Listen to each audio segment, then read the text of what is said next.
Olá, tudo bem? Está começando o programa Em Destaque aqui na tela da Record News, também pela TV Sim. Muito obrigado pela sua audiência, pela sua companhia. Que bom, que prazer ter a sua audiência aqui com a gente hoje. No programa de hoje nós vamos falar um pouco sobre a tramitação do processo legislativo, né? Muita gente às vezes tem dúvida de como que funciona um projeto, todo o trâmite, né? Desde um projeto até ele se tornar lei. O nosso convidado é o procurador da Assembleia Legislativa aqui do Espírito Santo, Dr. Rafael Teixeira de Freitas. Vamos conversar um pouco sobre isso e também falar um pouco sobre a legislação eleitoral. A gente tem mudanças aí que estão sendo discutidas lá no Congresso Nacional que podem ou não entrar já no próximo pleito, né, no ano que vem.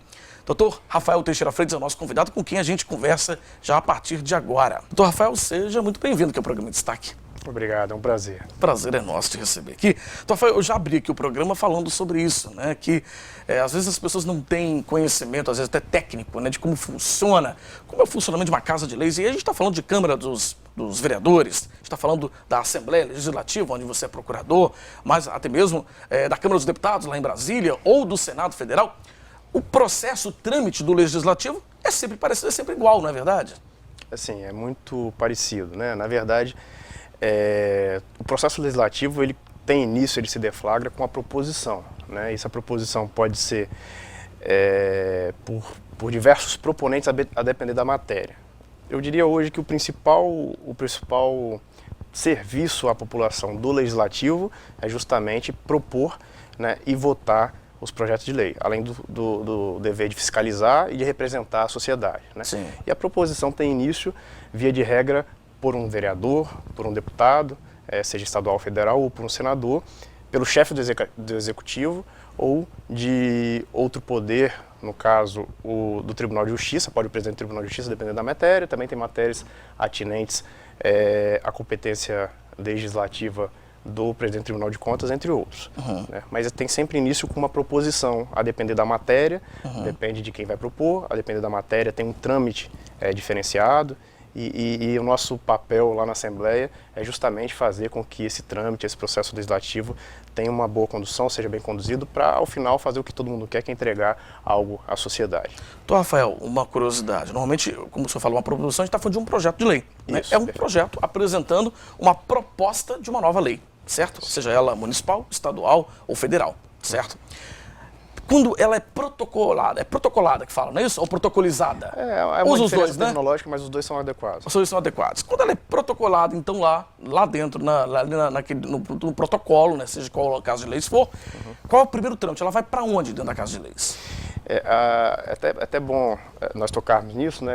A Assembleia Legislativa do Estado do Espírito Santo hoje tem um processo legislativo todo digitalizado, né? Nós temos o ALIS digital.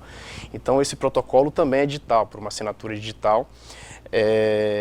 Depende de quem é a proposição, digamos assim. Então, por exemplo, se a proposição vem de fora, passa pela mesa diretora, pelo presidente, que dá o encaminhamento necessário. Se é por algum dos deputados, ele deflagra isso eletronicamente, né, e vai para a análise da nossa Secretaria de Gestão da Mesa para ver se há uma mínima discussão do ponto de vista da constitucionalidade, da legalidade, se há proposições análogas para fazer a anexação. Certo. E a partir daí ele passa a tramitar internamente. Normalmente a primeira comissão que passa é a de justiça, normalmente, né, para ver se tem constitucionalidade, ou seja, se ela não está indo contra a Constituição, é isso? Perfeito. Lá, uma outra particularidade da Assembleia Legislativa do Espírito Santo é porque todos os projetos, todos passam pela Procuradoria. Isso é algo, salvo engano, eu não me recordo de outro estado que tem algo dessa natureza. Isso faz importante, né? Isso faz com que os projetos tenham um filtro muito grande. Assim, a Assembleia Legislativa do Espírito Santo, por essa razão, entrega e promulgam, encaminha para sanção os projetos, via de regra, adequados do ponto de vista constitucional. Então passa antes na Procuradoria, nós temos uma setorial legislativa só para isso, um procurador designado fala, depois eu, enquanto procurador-geral, ou acato, né, ou dou um parecer contrário, e depois todos os projetos passam pela CCJ, que é a Comissão de Constitucionalidade e Justiça. E lá, tanto na Procuradoria quanto na CCJ, a análise é uma análise quanto à constitucionalidade, a legalidade, a regimentalidade e a boa técnica legislativa / redacional.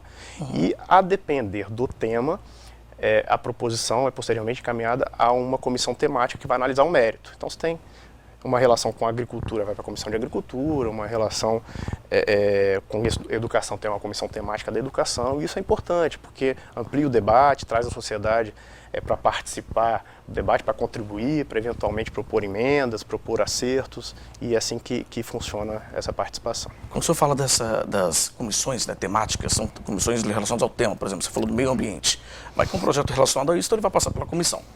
Quando a gente, por exemplo, o projeto ele tem possibilidade de não ser aprovado em uma dessas comissões e nas demais, e mesmo assim ir para o plenário, ou não, ele tem que ser aprovado em todas?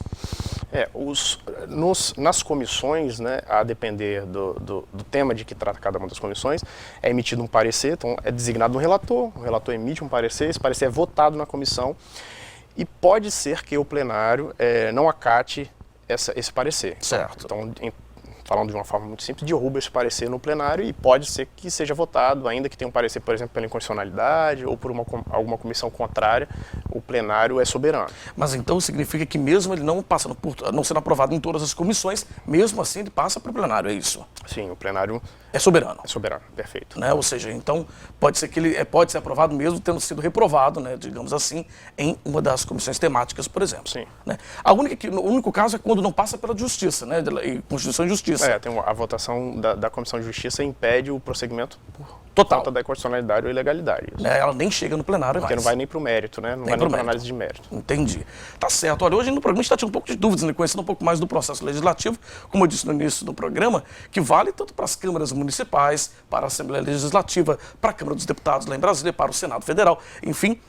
Para a gente entender um pouco mais, eu acho que quando a gente compreende um pouco mais esse processo, a população pode também contribuir mais, ajudar mais, até mesmo propor dar uma ideia, né, de um projeto de lei para o seu deputado, para o seu vereador, né, para o seu senador, por que não, não é verdade? Acho que essa proximidade, até porque o legislativo ele é o verdadeiro representante da população, né, para fiscalizar e propor leis. E a participação da população é extremamente importante. Nós vamos para um rápido intervalo, daqui a pouquinho o programa Em Destaque está de volta, não sai daí.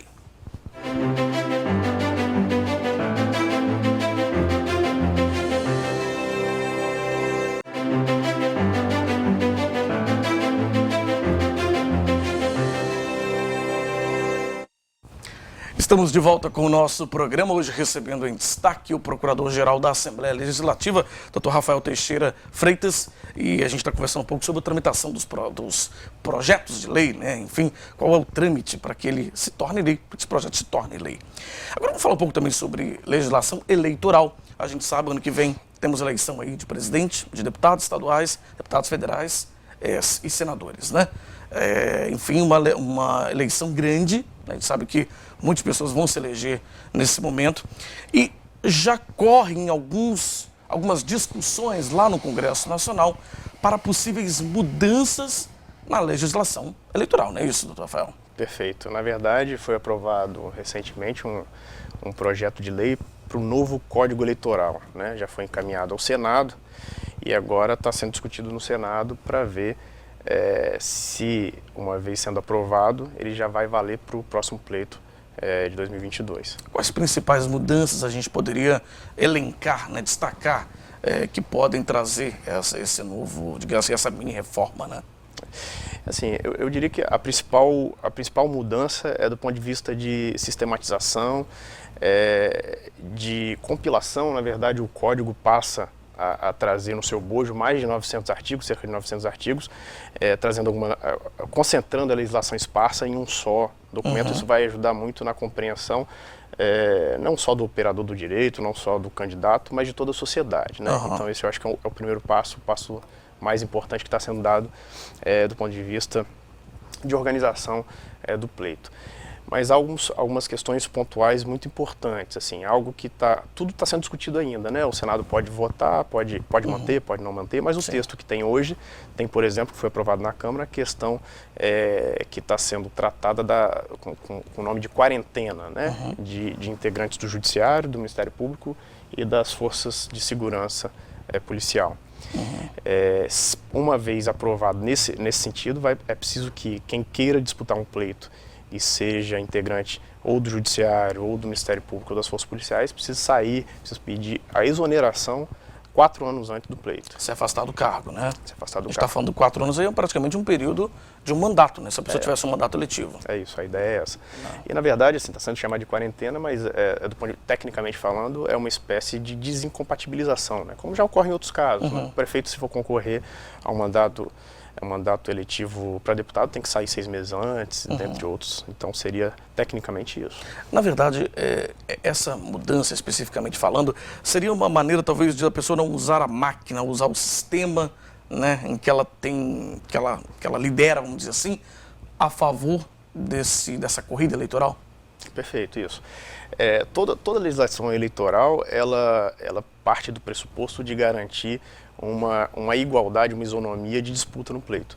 Então, seja para evitar uma disparidade econômica, uma disparidade do ponto de vista de utilização de cargos públicos ou do Estado de uma forma geral, toda a legislação trabalha nesse sentido. E, certo ou errado, a intenção dessa previsão é essa, né? Entendi. E a gente estava conversando um pouco antes aqui, doutor Rafael, que existe até uma possibilidade do Senado não votar essa mini-reforma, né? A gente tem acompanhado e há um movimento deliberado de alguns senadores nesse sentido. Porque há uma previsão constitucional, artigo 16 da Constituição, que diz que é preciso respeitar a anualidade, né? Então, para que as regras para as eleições possam valer, elas têm que ser aprovadas, inclusive sancionadas, pelo presidente em até ou no mínimo 1 ano antes das eleições. Então, se isso fica parado no Senado e é votado de outubro para frente, salvo engano, as eleições de 2022 vão cair em 3 de outubro, já não passam a valer para as eleições seguintes. Que vai passar desse prazo, né? Desse prazo mínimo, vamos dizer assim. E alguns senadores têm entendido que é algo muito complexo e que vai implicar em mudanças muito drásticas para ser votado assim, de forma muito assodada. E tem trabalhado nessa linha. Muitas dessas mudanças, a gente até falou sobre isso, talvez interessem até mais aí a Câmara dos Deputados em si, ou outros poderes, do que o próprio Senado, né, nesse momento, já que são poucas vagas. O Senado Federal são 88, se eu não me engano, é isso? São 3... É mais ou menos isso, né? 60, 13, 14... Salvo engano, 72. 72, exatamente. Eu sei que eu não lembrava exatamente o número, mas é por aí. Né? Eu sei que são 3 representantes por estado, aliás. Né? Então, essa mais ou menos esse cálculo, e aí fica essa dúvida, né? Se de fato essa tramitação acontece ou não lá no Senado Federal, para poder de fato se tornar lei, né? Se tornar regra, e também ter a sanção aí do presidente Jair Bolsonaro. Olha, o nosso tempo está chegando ao fim. Eu quero agradecer muito ao doutor Rafael Teixeira de Freitas, procurador-geral da Assembleia Legislativa, hoje conversando aqui no programa com a gente sobre a tramitação legislativa e, em especial, também sobre as mudanças, possíveis mudanças para as eleições já de 2022. Doutor Rafael, foi um prazer, viu? Eu que agradeço. Muito obrigado. Obrigado. E a você de casa, muito obrigado pela sua audiência e pela sua companhia. Se você quiser rever essa entrevista com o Dr. Rafael Teixeira de Freitas, é só acessar o nosso site simnoticias.com.br. Um abraço para você, a gente se vê qualquer hora na Record News e também na TV Sim. Tchau, tchau, até lá!